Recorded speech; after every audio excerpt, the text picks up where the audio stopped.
Welcome to Thought Leaders, featuring interviews with some of the best minds in the industry. Today's special guest is certified financial planner and registered investment advisor, Rob Odell. Hello everyone, I'm Steve Savant, syndicated financial columnist and talk show host.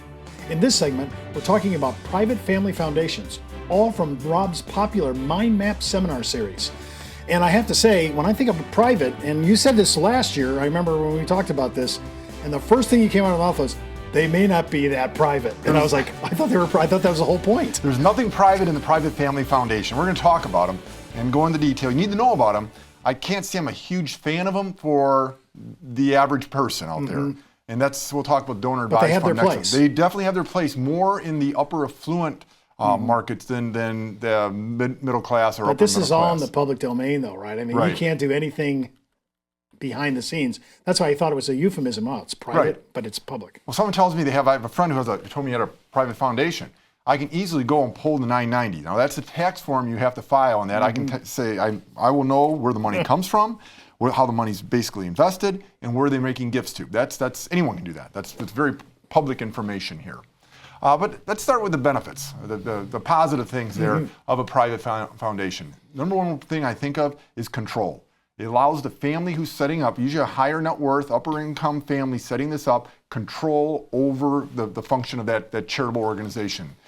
It also, probably the most positive thing it does, it gets the family involved. Because like a corporation, think of a small business. That's what a private family foundation is. They have to come together, they need to keep minutes, have meetings, determine how the money is going to be managed, and how the money is going to be granted out to various charitable organizations. And it's a very positive thing. I have clients who have these, and they get together and they have meetings. They have different family members present various types of charities that they would like to support, and they vote on where the money goes to. Is it pretty costly to set up? It can be several $1,000s to set up. Think about setting up a corporation, then applying for the 501c3 status, so it's time consuming as well. And you're probably paying someone, or your clients are probably paying someone to do this. The cost benefit on that, I think a high capacity donor, meaning an upper net worth person, would be served by this, by setting this up. Now, the process of setting up, you set up either an S Corp or an LLC, and then apply for charitable status. And that can take anywhere from 6 months to 30 months to set up. Wow. Sometimes 24 months, but I've seen basically, my experience has been between 9 and 12 months for the most part. They must be doing charitable business, meaning giving money away and having money come in within 5 years. If they don't get busy in 5 years, if it just sits dormant, it's no longer a foundation. And there is some cost to set up in these things, in the foundations. Now, private family foundations is because the client, the person who sets this up has more control, has reduced tax benefits. Now, if you put $1 in, you get a full dollar deduction. However, how you apply that dollar against adjusted gross income changes is less than a public charity. So if a family sets this up and gifts of cash are made, they can deduct 100% of the gift up to 30% of their adjusted gross income. And we kind of talked about that last segment show. If they give low basis stock, which most people do, that would be 20%. And then within the investment returns inside the foundations, money's being managed, there are excise taxes on investment income, whereas public charities do not have that. So they may be able to do a combination of both the low basis stock, as well as just their regular charitable giving. Right. And also some families who have private foundation have a donor advised fund. Along with that, they'll get a higher income tax deduction and to be private. We'll talk about that next segment. Operationally speaking, there's much more work that needs to be done in a private family foundation than a donor advised fund. The trustee or the person who's running the foundation, they need to file tax returns annually, 990s, very public documents, as we just said. They need to keep annual minutes of meeting notes of their annual meetings. They have to have a board of directors, and this one's a big one. The last one is they must give 5% of the corpus away every year.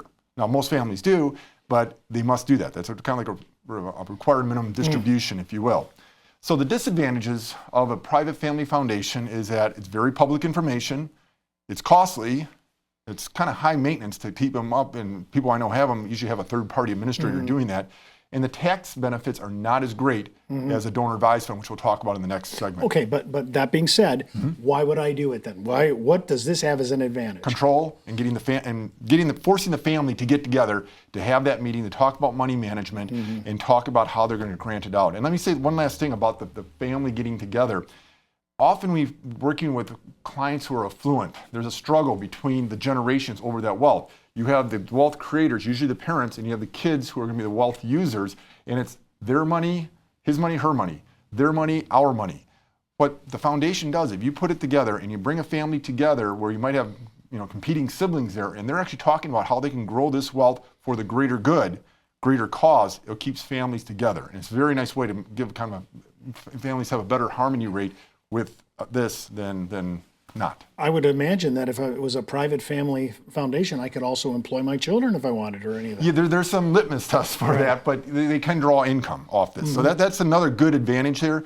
So let's say they're going to get together and have a family meeting and they're going to give away a couple $100,000 this year. The cost to get the family members together can be picked up by the private family foundation, and if there's an employee who's doing legitimate work for that foundation, can be reimbursed or paid for their time. Well, for more information on private family foundations, just click on the landing page address in the video description. We'll be right back with more from Rob O'Dell. This is your website. Few people visit, and if it isn't attracting new visitors, it's not doing its job. Now you can drive more visitors to your website through dynamic content and email marketing with CreativeOne's Social Media Elite. Capture quality leads faster and easier. Engage your visitors with informative articles and videos to boost your online credibility. Plus, stay connected with existing clients and earn more referrals.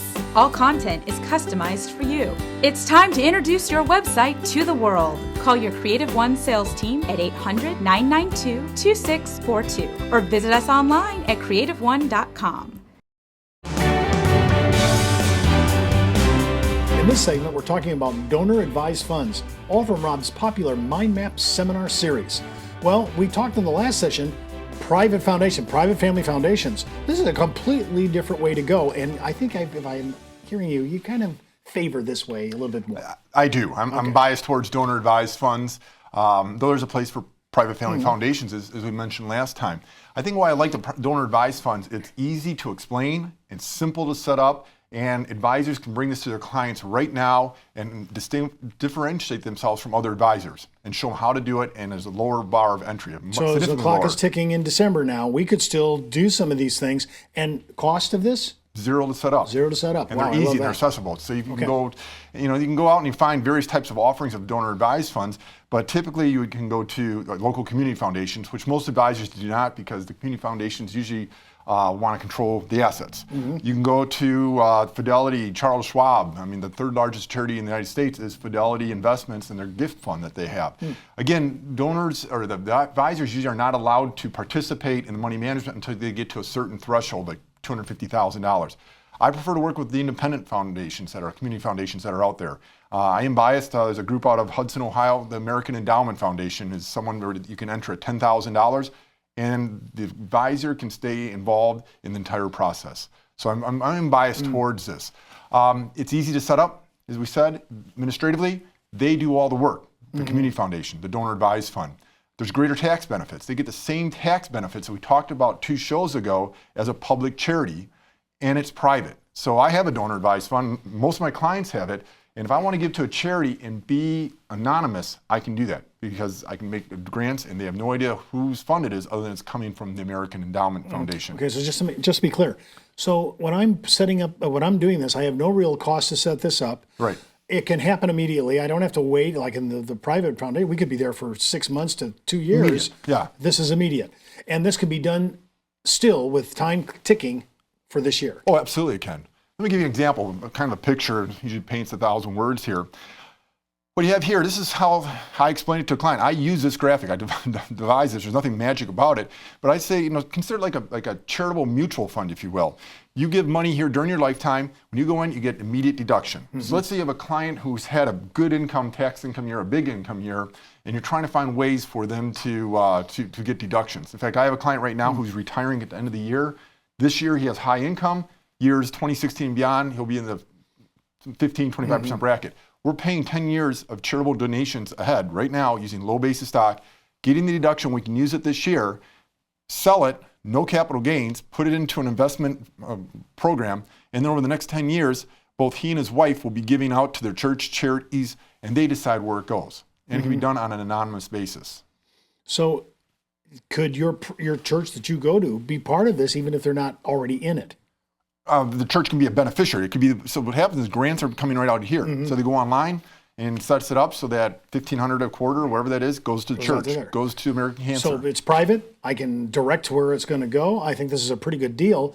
Is most of the charitable giving going this way now? Well, for the majority of why Americans? this is advantageous is that we advocate giving low basis stock versus cash to charity. The problem with that is facilitating that, especially if a client has a dozen charities they're giving to. I mean, how are they going to fractionalize that stock? Here, they can go to one place, donate all 1,000 shares or whatever it is to here, sell it, and all of a sudden now they have a charitable checkbook that they can make grants to their favorite charities.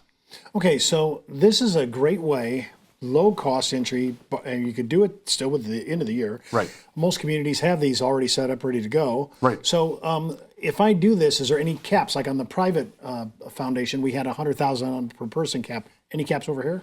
Well, there's no caps here. And what you had at the private foundation was a mandatory 5% distribution rate.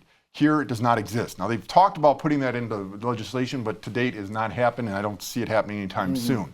And now, one of the things is that the person who sets it up can advise. Now, this is the downside. You lose a little bit of control, unlike the private family foundation. When you make a gift to the donor advised fund, technically, it becomes the community foundation, sponsoring community foundation's asset at that point. The person who gave the funds, they can only advise on where they go. They can't demand that it goes to these charities.